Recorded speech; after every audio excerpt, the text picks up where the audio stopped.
Matthew 9. Jesus stepped into a boat, crossed over and came to his own town. Some men brought to him a paralyzed man, lying on a mat. When Jesus saw their faith, he said to the man, "Take heart, son, your sins are forgiven." At this, some of the teachers of the law said to themselves, "This fellow is blaspheming." Knowing their thoughts, Jesus said, "Why do you entertain evil thoughts in your hearts?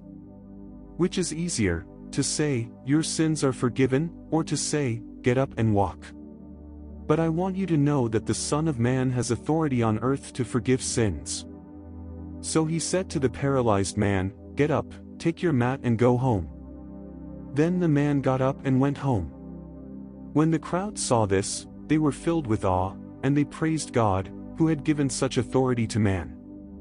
As Jesus went on from there, he saw a man named Matthew sitting at the tax collector's booth. "Follow me," he told him, and Matthew got up and followed him. While Jesus was having dinner at Matthew's house, many tax collectors and sinners came and ate with him and his disciples. When the Pharisees saw this, they asked his disciples, "Why does your teacher eat with tax collectors and sinners?" On hearing this, Jesus said, "It is not the healthy who need a doctor, but the sick. But go and learn what this means. I desire mercy, not sacrifice. For I have not come to call the righteous, but sinners." Then John's disciples came and asked him, "How is it that we and the Pharisees fast often, but your disciples do not fast?" Jesus answered, "How can the guests of the bridegroom mourn while he is with them? The time will come when the bridegroom will be taken from them, then they will fast. No one sews a patch of unshrunk cloth on an old garment, for the patch will pull away from the garment, making the tear worse. Neither do people pour new wine into old wineskins. If they do, the skins will burst, the wine will run out and the wineskins will be ruined. No, they pour new wine into new wineskins, and both are preserved." While he was saying this, a synagogue leader came and knelt before him and said, "My daughter has just died. But come and put your hand on her, and she will live." Jesus got up and went with him, and so did his disciples.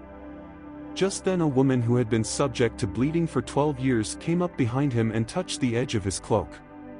She said to herself, "If I only touch his cloak, I will be healed." Jesus turned and saw her. "Take heart, daughter," he said, "your faith has healed you." And the woman was healed at that moment. When Jesus entered the synagogue leader's house and saw the noisy crowd and people playing pipes, he said, "Go away. The girl is not dead but asleep." But they laughed at him. After the crowd had been put outside, he went in and took the girl by the hand, and she got up.